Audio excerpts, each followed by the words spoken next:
Dear friends, welcome to the first guest episode in the season 2 of Human Weave, Breaking Stereotypes, where we explore the bold, messy, and beautiful journeys of people who challenge the narratives we've been taught to believe as absolute. We are your hosts, Rosh and Yash, and we are so glad you're here with us. Today's episode is a deep and necessary conversation that will unpack something that is part of all our lives in some way or other.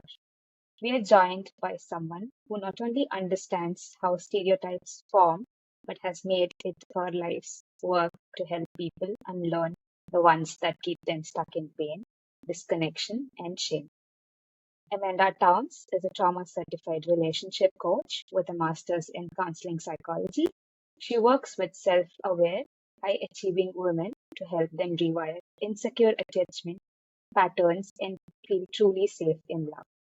But what makes Amanda's voice so powerful isn't just her expertise, but her story. She's lived through narcissist abuse, religious trauma, and deep emotional wounding. And rather than letting those experiences define her, she transformed them into the foundation of her work. Today, she's the coach she once needed. Someone who brings fierce compassion and radical honesty into the safe space she holds. Through her work, she challenges the outdated belief that healing has to be slow, clinical, or reserved for the privileged few. Her approach is real, raw, and deeply human. In this conversation, we'll explore how stereotypes show up in our lives, relationships, in the stories we tell ourselves about worthiness, love, and identity, in the society at large, and how psychology can help us gently dismantle those beliefs to rebuild something truer. Amanda empowers people not only to question stereotypes, but to stop stereotypes from letting them define who they are. Amanda, we are so happy to have you here on the Human Weave. Thank you so much. I'm excited to join you today. I appreciate you having me on.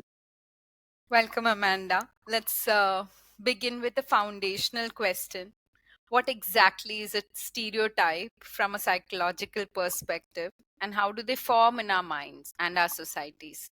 Yes. So stereotypes really, in a nutshell, are like mental shortcuts. It's our brain's way of simplifying information because it makes us feel safe. It makes us feel efficient. And it makes us feel like I know exactly what I need to do to be okay and to be accepted and to be loved.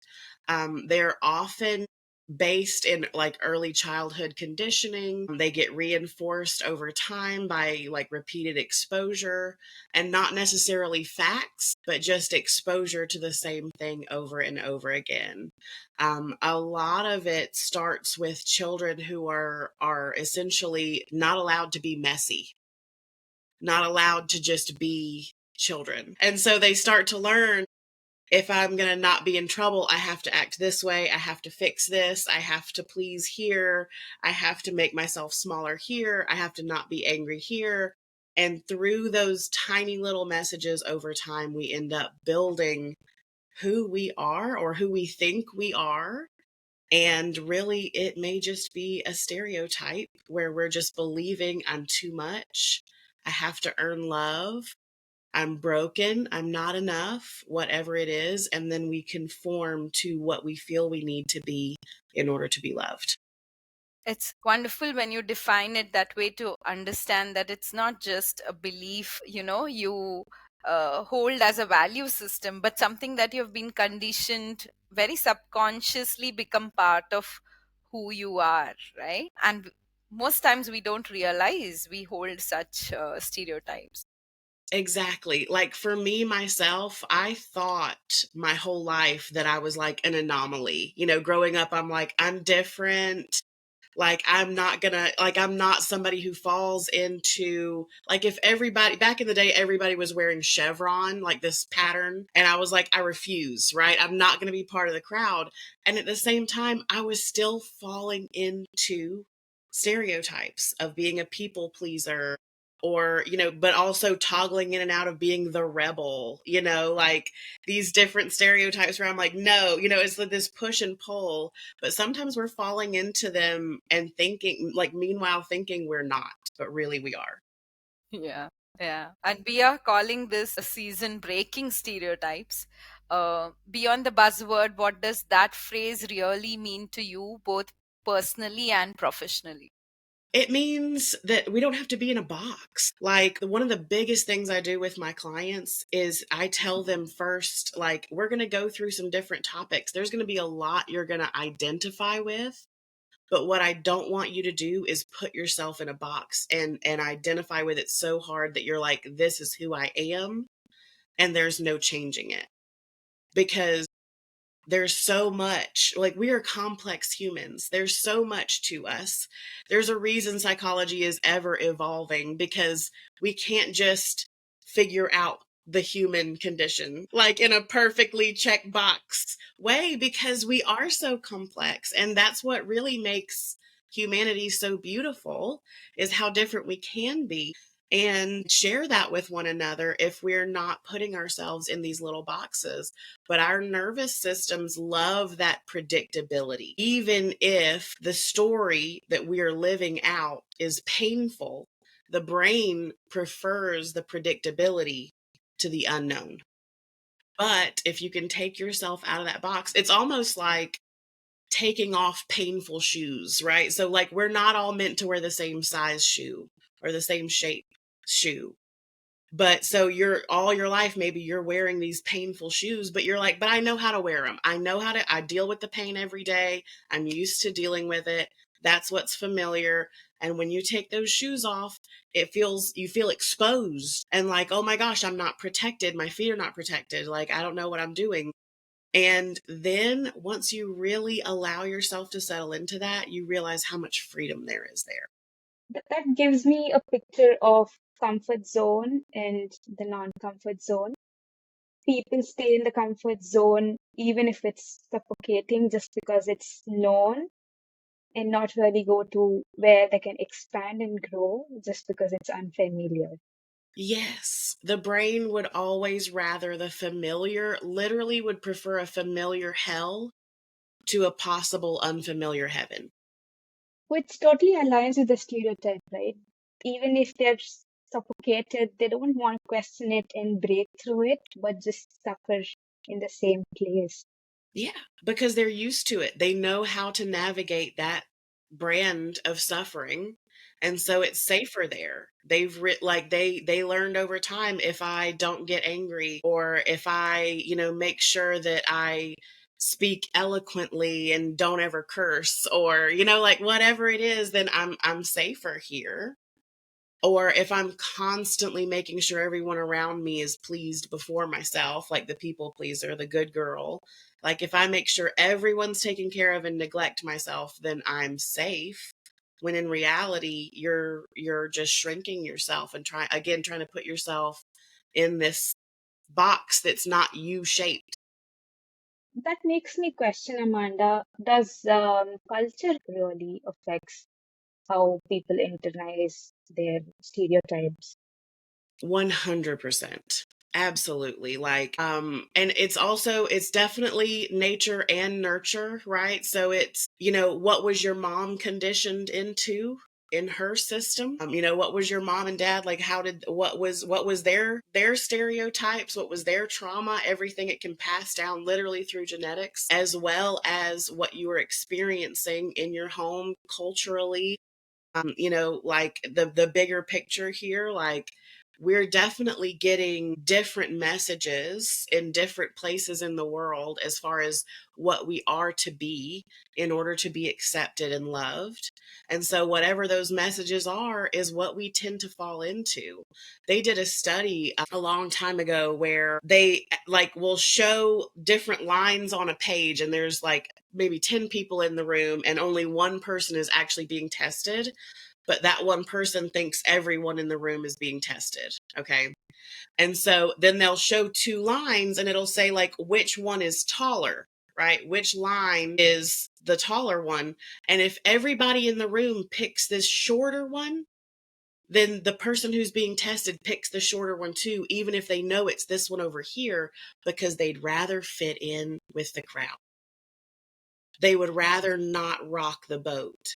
They would rather pick the wrong answer because everyone else is, because it makes them feel included and safe and like they will be accepted by the group. And so whatever your group is saying is necessary for your survival, for you to be loved, is what the brain is going to latch onto, period. So if we want to break out of that, it's a fight. Like it's an ongoing battle to combat the conditioning that tells us to play small. It makes me curious when you say this, right? Like, I know I was very rebellious as a kid, and I think must have started around teenage, the typical stereotype there. But I was just wondering, if even as a teenager, when what you want is to be liked, right? What makes us, some people, to kind of fight it out or become that rebel at that age? Because that's, like you said, it's rocking the boat for sure. Yeah. I had a tough time being that person. But it was more like an inner voice there that, oh, I'm doing the right thing. I don't need to be afraid. But I also want to be liked. There's Mhm. always that pull. But what Yes. what makes a person choose to fight or break that mold? So it may, different things. So I can also say that on a biological level, when we become teenagers, something is like wired into our brain to think that we know better than our parents so that we will leave the nest. It's kind of happened where we've evolved to have that belief so that we'll go out on our own and go be an adult. And of course, the hormones definitely help with all the rebellion. However, a lot of us at that age start to feel that suffocation. And so, even though we want to please and we want to do what's right and like we do want to be accepted, everything starts screaming in us that we need to spread our wings, that we need to, to trust our own mind and to go on our own path. And so we start to feel that suffocation of like, I'm becoming an adult. Like you feel like you're becoming an adult long before you're an adult, right? You start to be like, I know what I'm doing. I can outthink everybody around me. I know what like, let me spread my wings. And that battle of like, I want to be accepted versus I want to be my own person makes it to where we're rebellious and then we'll toggle in and out of pleasing and rebellion and pleasing and rebellion, because that suffocation feeling is like everything in us is like, I need to rebel. So does that mean the ones who are not rebelling are somewhere feeling suffocated within at that point? I think a lot of them are. I think a lot of them are, so I have a lot of clients who go the meek, quiet, martyr, fixer, like caretaker to your parents route, especially if they had a sibling that was the fighter, right? And they get to see how bad it is to be the fighter. And like, oh, that one's getting punished, that one's getting grounded, whatever's happening, it's that one's fighting with mom and dad, that's not good. And so like, how do I become the quiet? And like a lot of people find so much safety in that and feel so much fear about not being that they don't even start to rebel and come out of that until later into adulthood, if at all. So that is a huge thing that I work with those clients on is, girl, it's time to start saying no. Like if you're saying yes to things that are making you resentful because you feel like you have to be everything to everyone, it's time to start saying no, girl. But there's just the combined immense safety of the quietness mixed with the immense fear of what happens when I am no longer can keep a lot of people stuck there for a long time. While we are talking about teenage, I'm thinking that's where one's personality is starting to develop, finding their own likes, dislikes, or what is right and what is wrong. So, Amanda, how do you think the stereotype start shaping our behaviors or the relationships or your own self-esteem or your self-worth? Yes. So as we continue to like mold ourselves in this box, so many of my clients come to me and are like, I literally don't know. Like, if I'm not feeding everyone in the house, I have no idea what I want for dinner. If I'm not, deferring to someone in my household of what to watch tonight, I don't know what I want to watch. Like, I don't know what my own likes and desires, and really, they've even disconnected from their needs at this point. Like, I'm going to put my needs on the back burner so that I can take care of everyone around me, because that's where I'm safest. If I have needs, if I have my own emotions, it's not safe. And so they just become essentially a chameleon of like, whatever you need me to be, I'm going to be that. And in doing so, they completely lose like their sense of who they are. And so it feels safer, so much safer to stay there. And one thing I love with my clients is when they get to a point where I had one say not too long ago, it's so easy for me to know what I want. And for her to come from, I have no idea what I even like in this life, to it's so easy for me to know what I want, is glorious to me. It's just such a profound moment, because as children, the more we have to disconnect from our own feelings and needs to take care of our caretaker, the more we're just completely disconnected again from our feelings, our needs, and then we don't even know what we need as an adult. And so the reconnection process I like to see it as an adventure to explore things that you like and want. And so I kind of call it treasure hunting. I call them like to treasure hunt for joy. So instead of seeing it as this like daunting task to figure out what I like in this world, and I have to, what I have to buy all these things and try all these, different hobbies and all this stuff. Like, we get to see it as I get to treasure hunt for my own joy. And eventually it becomes second nature to be like, oh, I love that, or I want that. But it can take a while to get there. Like, I've always felt this, being somebody who's very aware of what I want, right? Sometimes not aligned to what others want of me, but I know what I want, and somebody is coming in between that, Yes. that was the feeling growing up. For me, it was impossible to understand that there can be others who don't know what they need, right? Yes. When you're talking about this in terms of somebody not knowing, what to eat, or what they like to eat, or what they like to watch, what they like to wear, it's almost heartbreaking for me, the intensity of it. Because for me, that is not real, right? Like, I believe, or I have grown up in a certain way where I was not able to see that.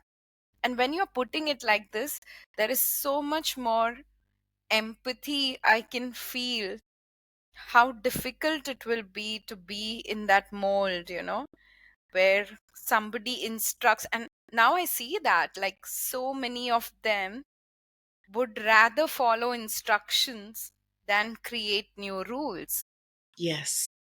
Yes, I especially see it too in people who, like, in my clients who have had religious trauma as well. So like almost like a part of a cult, or like maybe their specific church was kind of ran like a cult, something to that effect, where like I've had clients tell me, I just want someone to tell me what to do. And I'm like, girl, but that's not what I'm here for. I'm here to help you figure out what you want to do. Like, I'm not here to tell you exactly what to do. I'm here to help you discover yourself and reconnect to all the things. But yeah, I definitely see it a lot, especially like as if they were told what to wear. You must be modest, or you can't wear certain colors, or whatever it is, like don't show too much skin, or like don't have brightly colored hair, like whatever it is. If they spend enough of their life being told what to do, it feels very unsafe not being told what to do. It feels very almost like you're floating in an ocean and the waves are overtaking you, right? Like,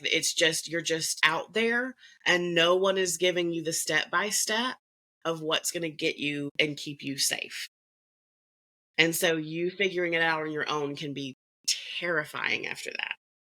So it's almost like, a stereotype is not just always something, it's limiting, but it can also at times serve a protective function in the human psyche. And that is something that you were mentioning, that naturally there is a tendency to go towards it. Yes. We naturally have a tendency to do whatever the group will be most approving of. Because for all of history, we depend on one another. Like any given day, you have to trust other humans. Like food to mouth, like however many people have touched your food from the time it was grown till the time it gets to you're trusting those people, right? We have to rely on other people. And so the brain is like, whatever I have to do to make sure that I don't get ostracized by the people because I won't survive. Like it's this innate survival instinct that says I will not survive without the group. So I have to do what pleases the group, whatever that may look like, whatever your group may be. Yeah. I recently had a conversation, rather a study which I was studying, where a girl who was about to get married had a session, premarital counseling session, and she was hating to get into a relationship for the reason that her family was very dysfunctional Mm-hmm. and she was very negating towards it. So I just wanted to ask you what common limiting beliefs like that or stereotypes that can really shape up the relationships. Yeah. Yeah. If we feel like we've got to fit in a box to have the relationship be successful, then we are contorting ourselves in a way that's like if we're not being our authentic self, we're not going to be able to really keep up that facade over time. It's not nurturing to the relationship, to any of the relationships really, because we're even though we may be doing this with good intentions. Like again, the people pleasing is very much a good intention thing. Like I just want to take care of people around me, and it can make it to where we're essentially being a fraud inside our relationships and using the pleasing and the contorting of ourselves to manipulate those around us to love us for something we are not. And if a case where the family is saying don't get married, if the family now that depends on if the rebel is really coming out or if the people pleaser, like different, whatever stereotype is coming out, it really depends. So if you are really in your rebel stereotype and someone says don't marry him, you're probably going to marry him just to say I'm going to do what I want, right? And maybe you're even doing that if you are like stuck in the rebel stereotype and someone says not to do it. Maybe you didn't want to do it in the first place, but now you're like, oh, I'll show you, and you go do it even though it's not what you wanted, just to spite everybody. And so now you've put yourself in this boat. And I know I've done this in my life, so I'm laughing because it's literally been me. Where it's like, don't tell me not to do it, I'm going to do it. And now I'm at a place where I'm like, whatever you tell me to do, I'm going to do what's best for me and my people. But like, yeah, depending on which one we're stuck in. Now, if you're stuck in the people pleaser, you may leave the person you love because your family said, we're going to abandon you if you marry him, right? The people pleaser will say, I can't marry you then. The rebel says, I'm going to get married whether I like this guy or not then. And either way, if you're not doing what you truly want to do and you're only acting because of what other people are saying or because of this stereotype, this role that you've given yourself, this version, this how you see yourself, if you can't take yourself out of that box, then you are going to end up feeling suffocated no matter what you do. So, what I understand from what you just said is that the key is to be true to yourself. Yes. Why is it so often hard to recognize the stereotypes? We've internalized, especially sometimes even the positive ones, or so-called benevolent ones, Yes. where we feel good about being that person. Yeah. I think because so many of us, and one thing I love about social media is we realize how many things are not an original experience. right? Like we think so many things in life, I'm the only one who has experienced this. And then you realize, oh my God, there's like a lot of us that have experienced a lot of the same things all over the world, different cultures, like all different religions, all different everybody. We do experience a lot of the same things, but because we think our experience is so unique and our reaction to our experience is so unique, we think that we have not fallen into a stereotype. I truly believed that I had not fallen into stereotypes, that I was just, I'm going to march to the beat of my own drum. First off, that's already going in a stereotype direction. Like it's just a different one, you know? And so, but because we see ourselves in that light, it's really hard to see the stereotypes that we have fallen into. And then again, the rules that we're following without even realizing we have put those rules on ourselves. Or like maybe someone gave us that rule and now we've made it part of who we are versus challenging that belief. In such situations, Amanda, how can we start to unlearn what we've absorbed from probably our parents or the environment that we live in? So it starts with asking questions. It starts with asking questions and just really starting to reconnect with what do I like? What do I want? Again, going on that treasure hunt for what you desire in this life and what you enjoy. But really starting to ask yourself, like, what do I believe about A, B, and C? Right. So, like, what beliefs do I hold about people who step out of the stereotype? Right. So if you're judging people who don't follow a stereotype, then you're never going to come out of yours because you don't like, you're those people are just they're just wild, or what, they don't follow any rules, and like that's not good. And if you hold that belief, then you're never going to step out and be that. Right. And so you're going to stay in that suffocated place, but starting to ask the questions, like another is like, do I think that I have to earn love?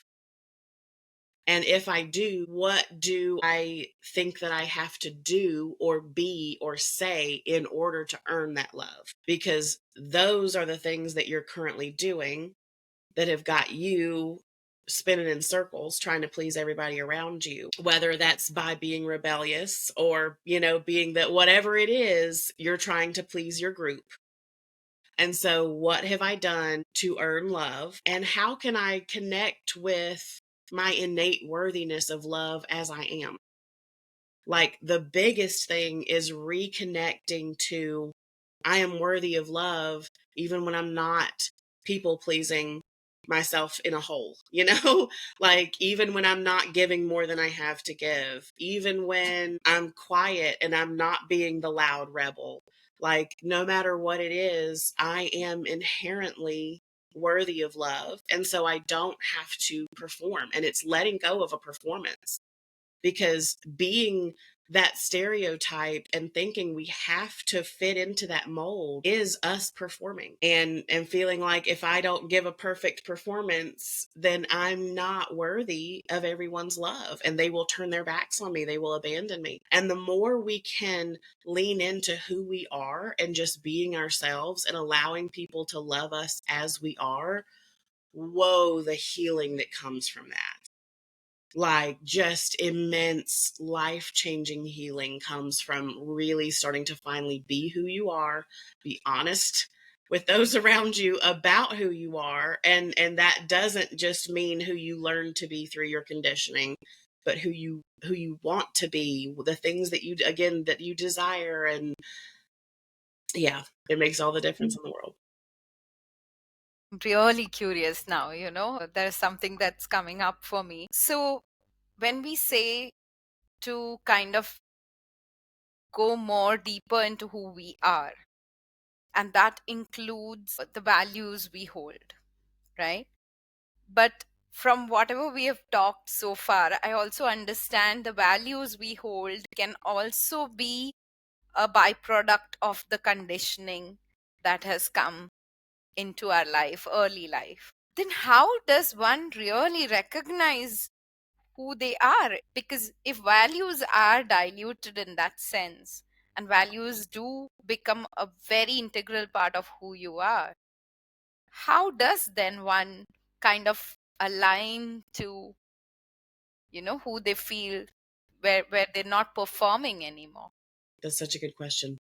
So I have, with my clients, I have a values worksheet where it literally lists out, so many values, like like joy, power, like family, like whatever it is. Like we go through this very long list, probably 100 different words of like what values are most important to you. Like, do you prefer peace in your life or adventure, or do you want some of each? Like what is it that that your values are? Now, it's okay if they align with your parents' values. That's okay. That doesn't mean that because it was their values, it's not okay for it to be yours, and that it's somehow some stereotype that's not who you are. But what is most important is deciding which ones reign true most for you and are most important for you. So in the values worksheet, I have a big circle for them to write them all in, and then a smaller circle for the main 5. Like it's okay to have a whole lot of them, and then I want like 5 that are really, really important to you. And these also change over time. So if I have a client fill it out and then she fills it out a year later, those may shift. Those 5 words in the middle may be different. And that's okay. And like allowing yourself to evolve. But what's most important is getting back in touch with what is important to me if no one is telling me what I should and shouldn't do. What is important to me? And again, it may be the same thing. Like my parents very much instilled strong family roots in me, and like how important family is and how much they are your support, your safety net, right? And so that has become a big value for me, not because they told me I should, but because I truly love what I have seen can be possible in that. And at one time, I didn't have as much gratitude for that as I do now. I've done a lot of healing myself, so I have more gratitude for that now. And so that has evolved even with me. But like just checking back in with yourself, and again, what is important to me? If no one was standing right here saying, this is the one that should be important to you, this is, this one shouldn't be on your list. Like, don't enjoy power or money, like if somebody is saying that to, like but maybe I want to have money so I can bless a lot of people. Like what is it that if you don't have these shouldn'ts in your head? And I actually have my phone background right now says, what would I say today if there were no shouldn'ts? And that's where we can find who we are, is if there are no shouldn'ts, within reason. But if there are no shouldn'ts, who am I? Yeah. It's very powerful. I'm sure when you open your phone every single time, you're reminded of that. That makes me question when you said about ask questions, that's where you initiate on breaking stereotypes. I'm wondering, does it have to be loud or can it be silent and still have the same impact Yeah. on the person? Yes. So it can absolutely be quiet. It does not have to be loud. Some of the most radical acts are quiet, like saying no.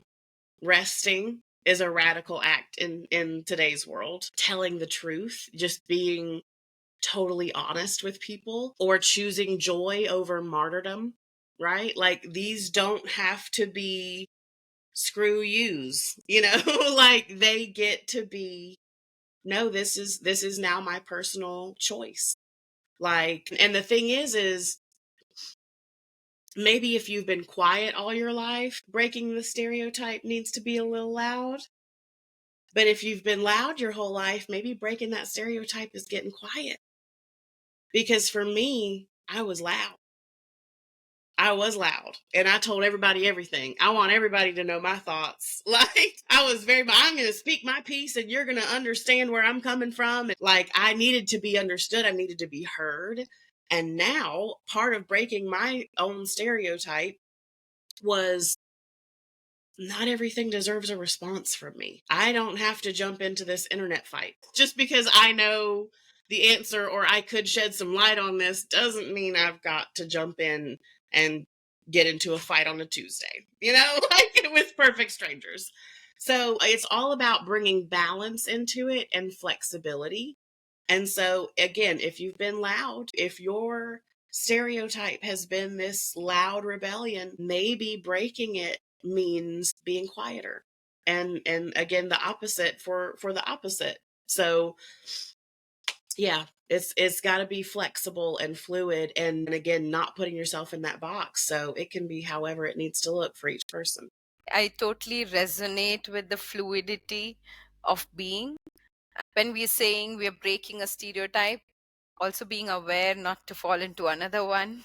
And I have myself experienced this, like from going silent to wanting to be heard, to say things, to going silent again. If I look at myself right now, I want to be more silent. There is a need for me to be more silent. I don't totally understand it, but I know that's what I want. And that is that fluidity, I guess, when you know this is what you want, but you don't know how to reach there.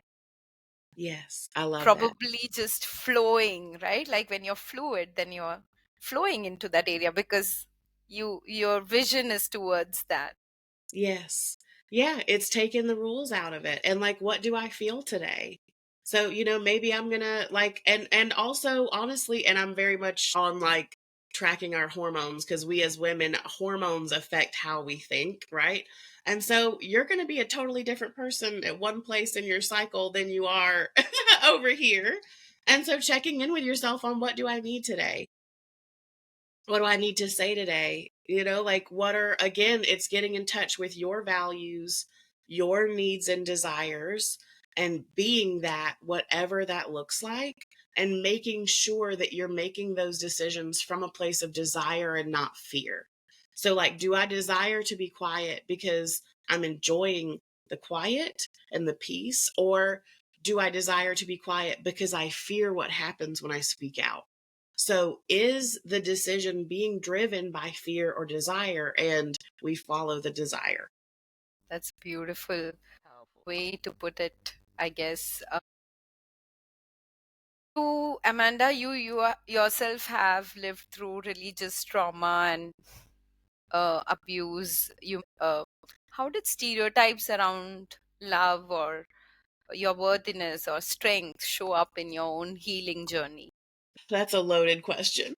Showing up in my healing journey. So, growing up, the person I had the most tumultuous relationship with was my mother. She had pretty intense narcissistic tendencies. And it was usually her direction that also brought in the more religious trauma stuff. And because it was so strained with her, one of the stereotypes I put myself in was, if this is how women are, I don't want to be like other women.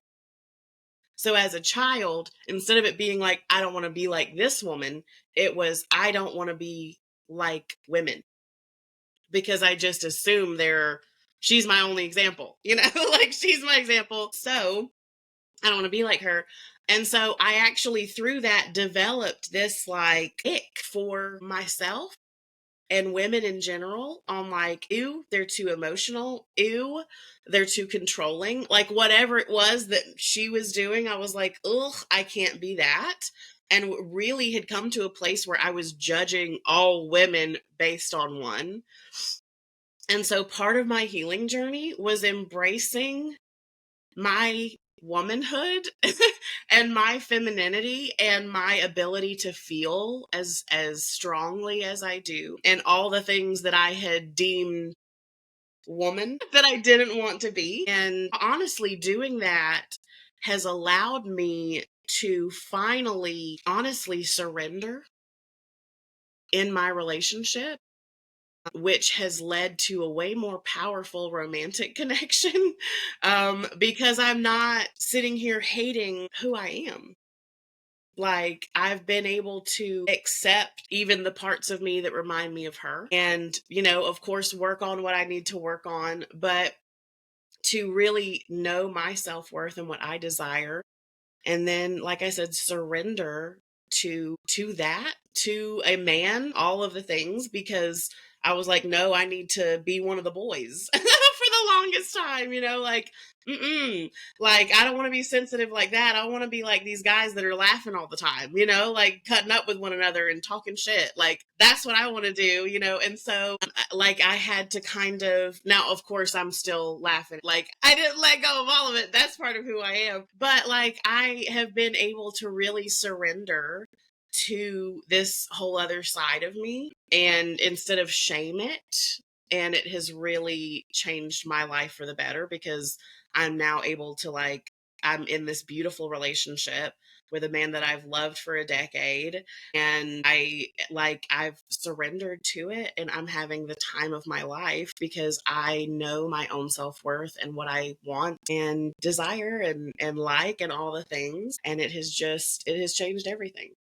And it's also allowed me to have a way better relationship with my family now. Like, I've healed so much that, like, me and my mom can even have a good relationship now. Like, we're cool, like, there's always going to be a past there, but we have really built this bond through that wouldn't have been possible if I hadn't done the work to really, like, have some self-worth.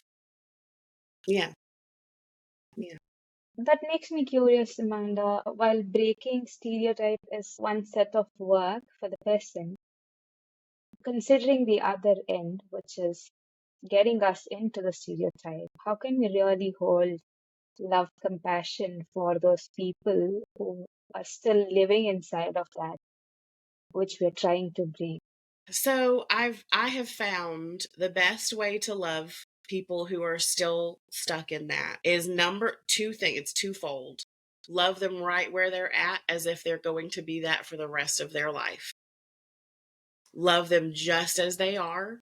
And also, I love feeding little snippets, little nuggets of information of, like, encouragement to be even more themselves outside of who they've been told to be.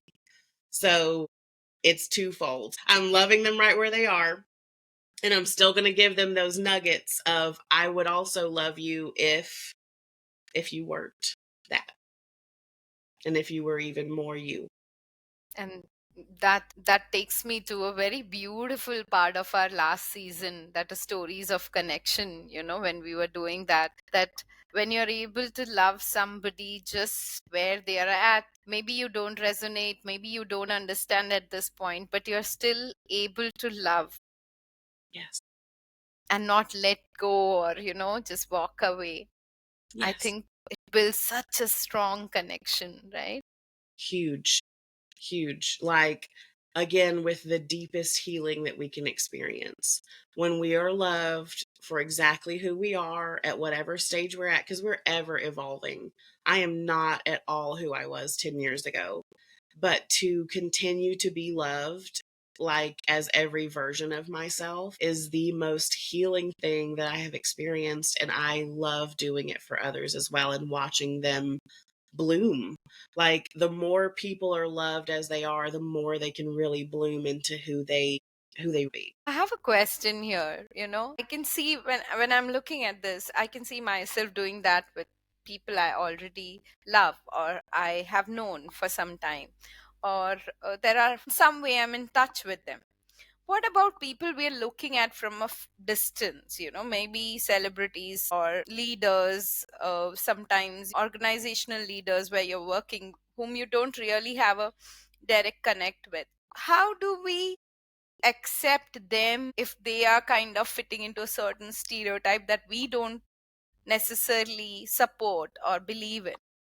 One thing that I read a long time ago that helped me with that was essentially, what if I believed that every single person on the planet, if I was living their life and I had had all of their same experiences, I would be behaving exactly as they are. If I had lived exactly their life, if that was me, because of their beliefs, their experiences, their conditioning, what they've been exposed to, I would be behaving exactly the same as them. And that has helped me release a lot of judgment, where I'm no longer like, oh, well, I would do that differently. Maybe not, because I have not had their lived experience.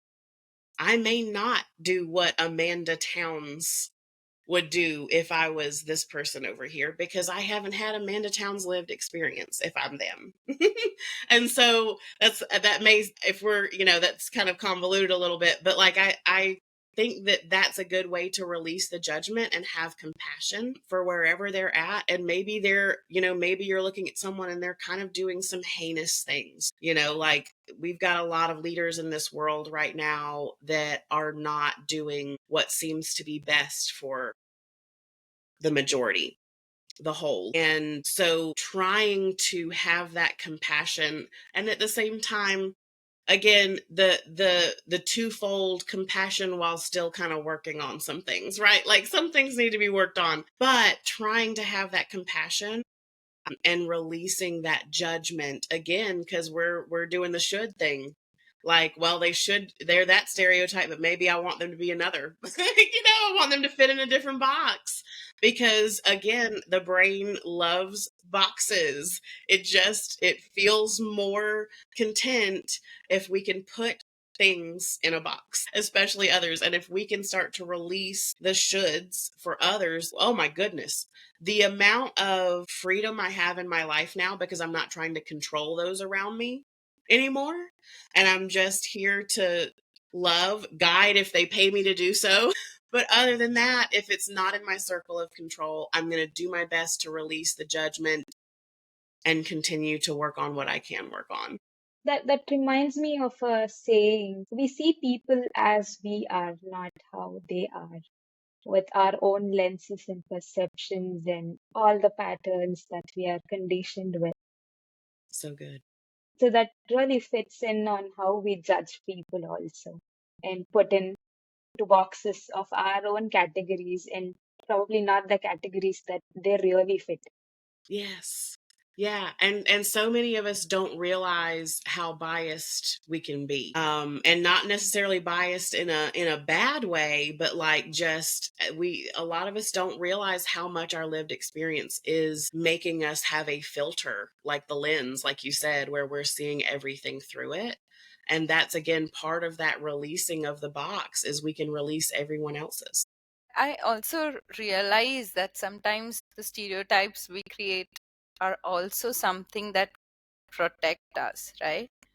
Do you think it's okay to hold on to it while you're healing, or while you are wanting that safety than the exploration?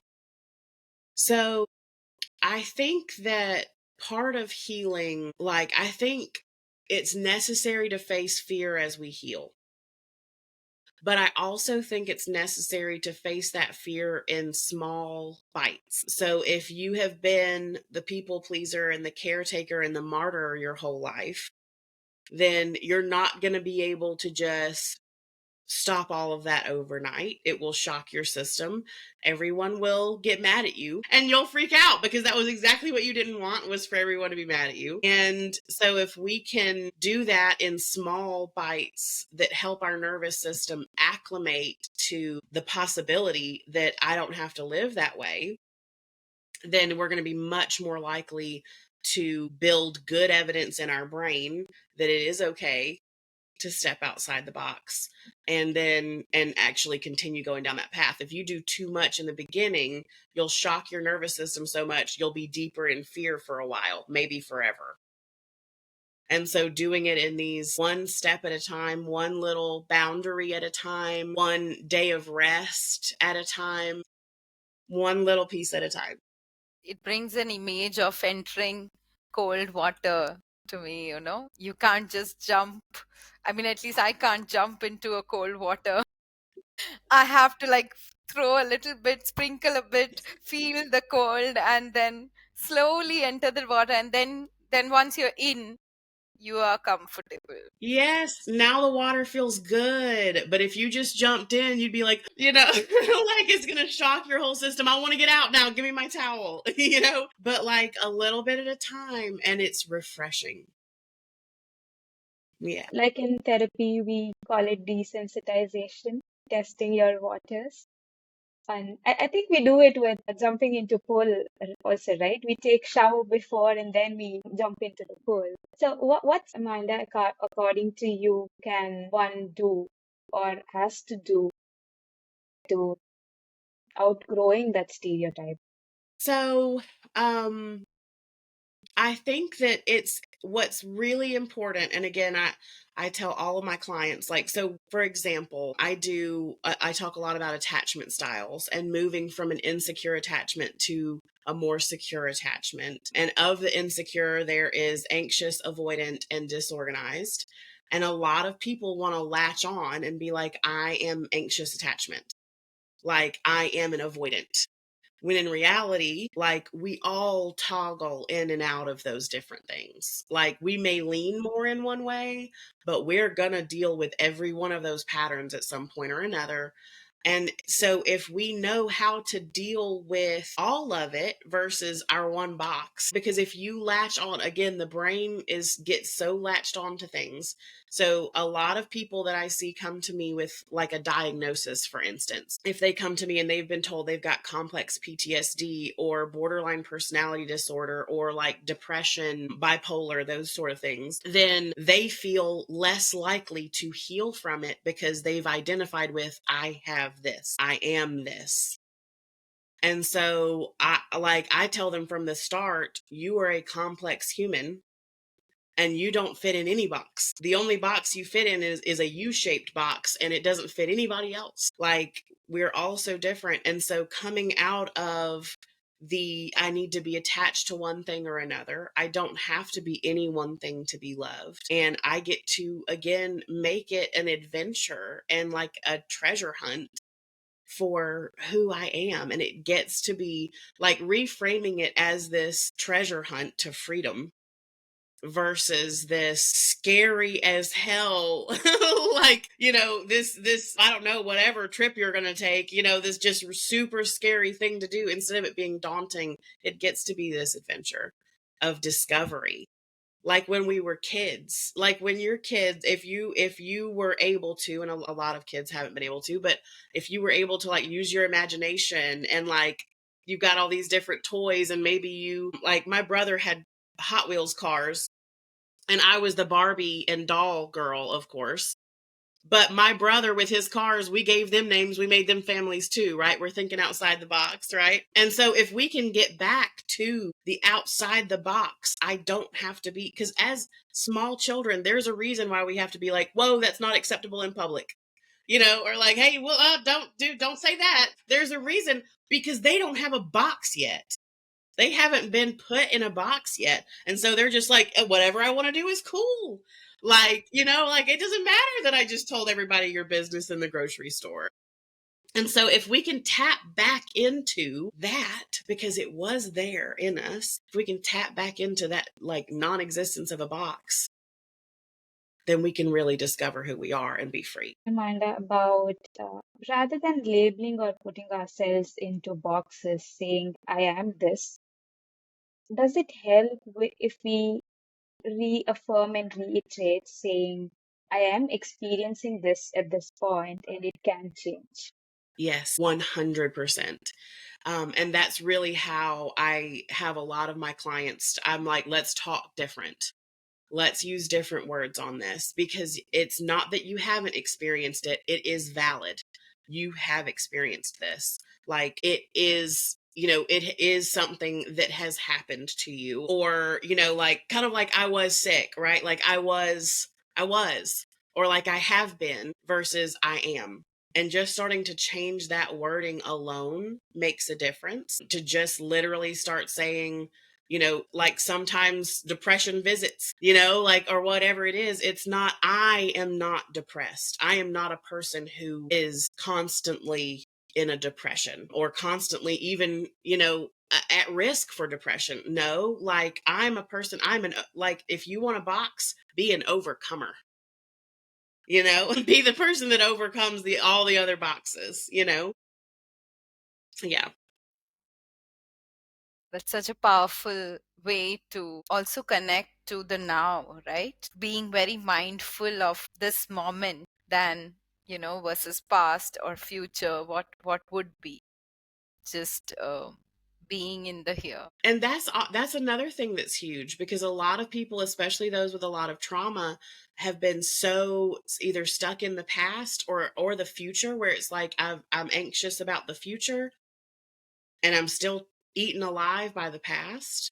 And so part of that, like you just said, is really being present with yourself and what you desire today and who you are right now and what you need right now, versus pathologizing everything. But like, you're making everything a diagnosis versus it's simply part of the human condition and I'm going to move out of it. It's temporary. Yeah. And that's such a trend these days, right? Like we use OCD or narcissism so loosely and label people just because they did a certain thing at a certain point of time. Yes. And then so many people can get stuck in it, where it's like if you've been told you have OCD based on 2 TikTok videos that you saw, like you may even, like, once your brain latches onto something, it wants to collect evidence that supports it anyway. So you may even fall into way more tendencies. So your brain collects that, see, I knew I was OCD evidence, when in reality, it doesn't have to be that way.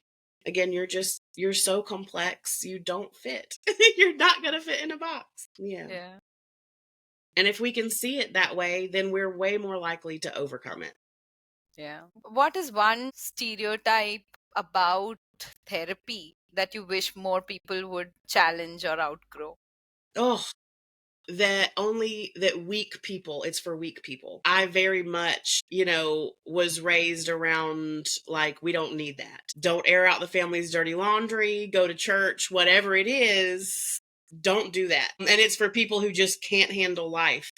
And I've really learned that there is a big difference between the strength that it takes to sweep something under the rug and keep living, and the strength that it takes to face it and heal it. And facing it and healing it is not for the weak. It very much takes, to me, another level of strength to face it and rewire those beliefs that come with it and heal and become who you were meant to be, than the kind of strength it takes to just white knuckle through life. And I'm not saying white knuckling doesn't take strength, because it sure does. But this one over here is a different kind of strength that's going to end you in freedom, versus this continued path of bottling and exploding and then feeling shame and then bottling again. Yeah. Another stereotype attached to it, Amanda, what I've heard majority of the conversations is uh, it is only very few people that experience all these.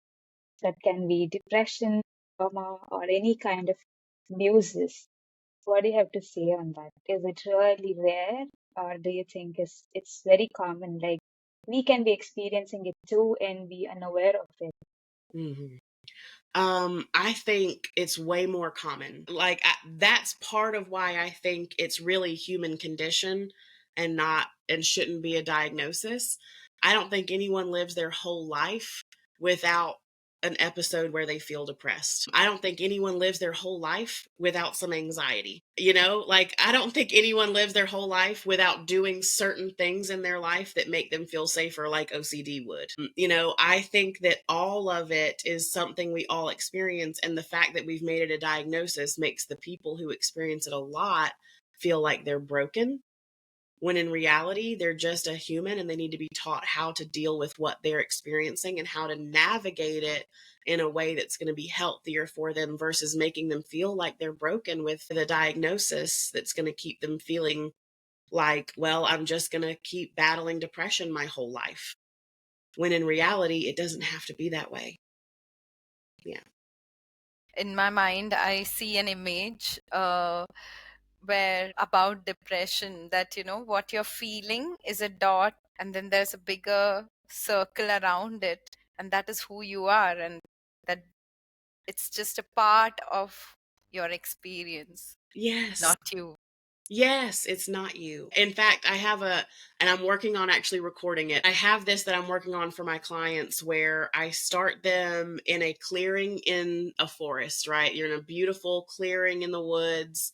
Beautiful day. It's just like a perfect feeling day. The birds are singing, the sun's out, but there's just enough clouds where you're not hot, like just beautiful. And then you hear water and you go toward the sound of the running water and you find a beautiful clear stream, and you can see all the way to the bottom of this stream. It's just a small flood, like beautiful little stream, and you step into it and it feels really cool and refreshing, like just cool enough to feel so good on your skin. And as you're standing in this stream, you're soaking up the moment like it's just a perfect day.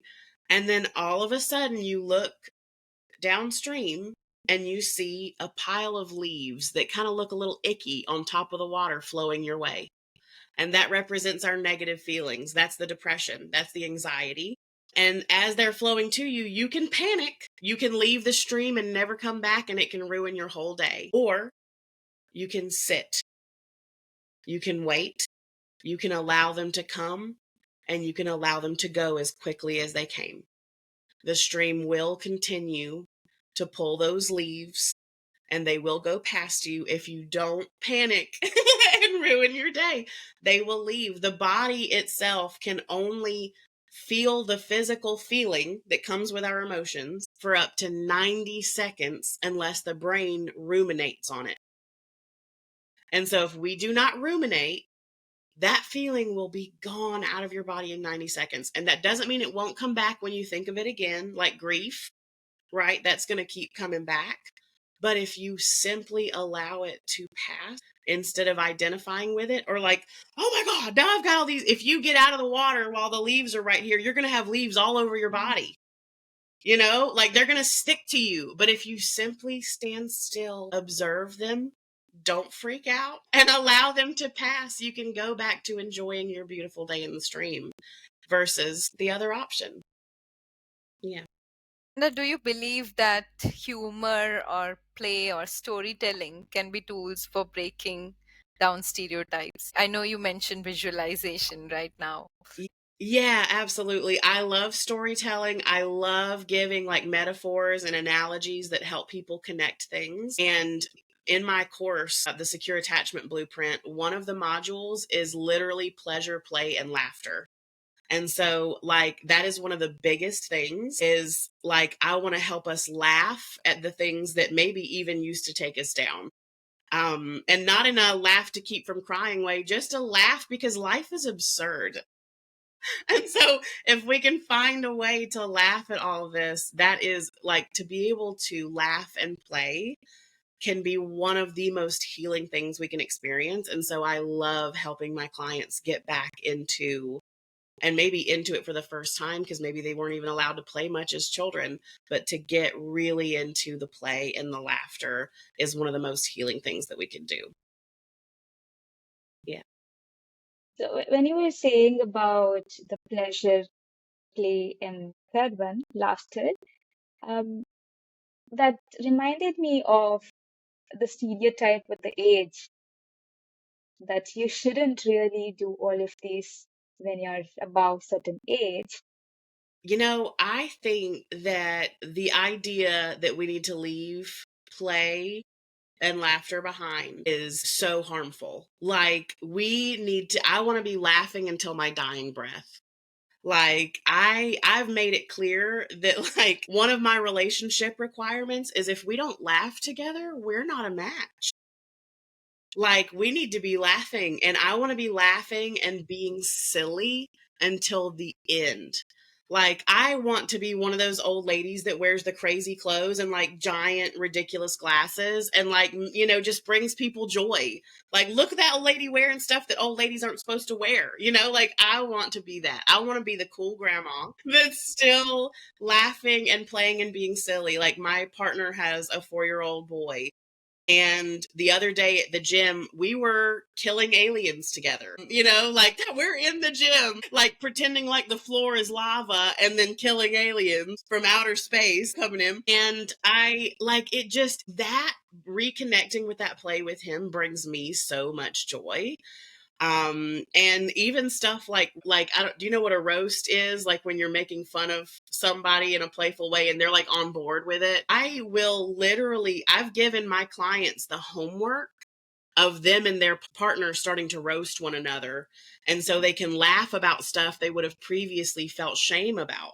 So something that used to would have kept them in a box, in a stereotype, I want you to be able to laugh at yourself when you're not fitting the box you want to fit. That, you know, when you're being human, those things that make you human, I want you to be able to laugh at it versus feel shame over it. And it just makes all the difference in the world. And I want to be able to do that till my dying breath. That's beautiful. So, if you could rewrite one stereotype that you have faced or you have experienced through your clients that has held generations and passed it on to the successor ones, what would it be and what would you want to replace it with? Mm, the good girl. The good girl is what I want to help them all get out of. Now, if they want to be a good girl in a way where they're actually enjoying themselves, by all means. But as far as replacing it with, I definitely don't have another stereotype I want to replace it with. I just want to replace it with, again, that adventure of what you want to be. Because if you are still doing exactly what you were told growing up and it is not making you happy. So a lot of women who follow the good girl stereotype, you know, they did the schooling they thought they were supposed to do. Maybe they became a nurse or something they were told all women are supposed to, you know, become, or like a teacher, a caregiver in some capacity. Maybe they, you know, got married young and had kids young, and then they realized I did all the things I was told to do and I'm not happy. And a lot of them find themselves there where they're like, something's wrong with me because I did all the things that were supposed to make me happy and I'm not happy. I feel like I'm suffocating. And so to help them not burn down their life, because that's sometimes the other option is either I stay in the suffocation or I burn it all down. No, there is a happy medium where you can keep living your life and make it so much more joyful for you and so much more free. And so I want to replace that good girl vibe with what makes me happy, because your people, your kids, your friends, your partner, your family, they would prefer a happy you to a you that simply checks all the boxes and it is autopilot all day, but growing more and more resentful by the day. They don't want a resentful you. They want a happy you. Now, they may not want you to have the boundaries you need to set in place to be the happy you, but they want that happy you. And if if those boundaries and that new adventure makes you a happier version of yourself, then everyone around you is going to be happier too. Like, as women, I feel like we have this role where our happiness can, like, we can take it and, like, if our happiness, like whatever we have, we can give it tenfold. But if we are swimming in resentment, we're going to give that tenfold.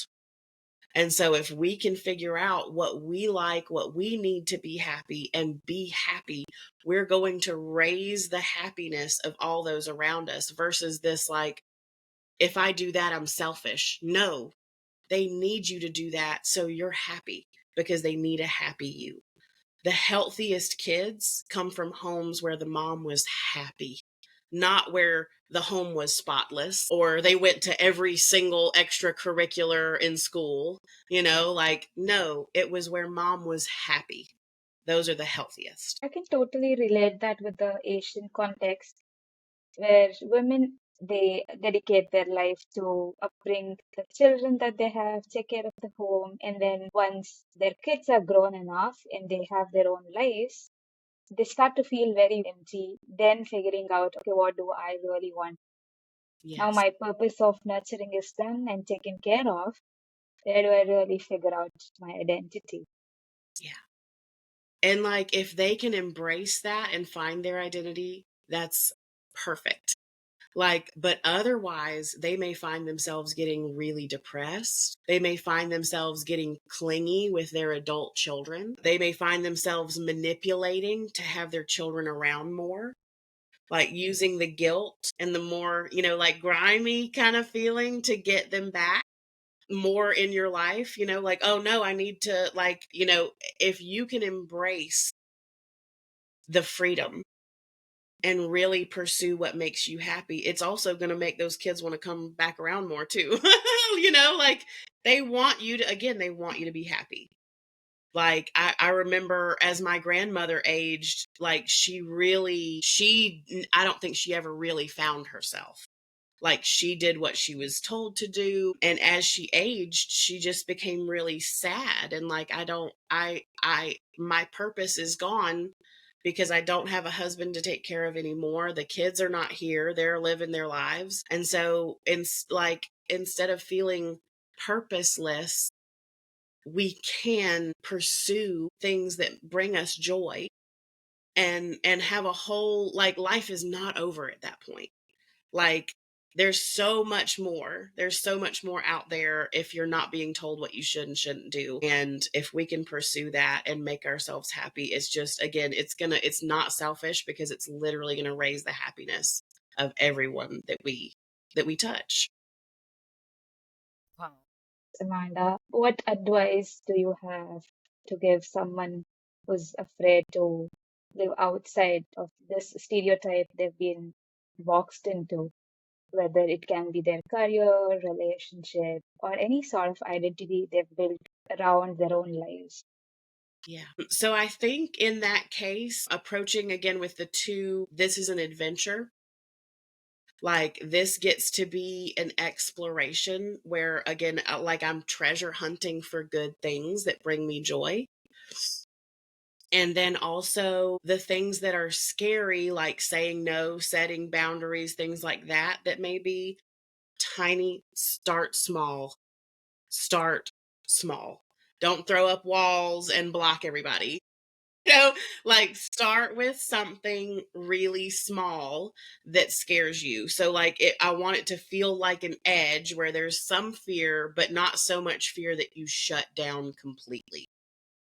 But just a little bit of fear points us in the right direction of I'm going to say no, and I'm not going to explain why I said no.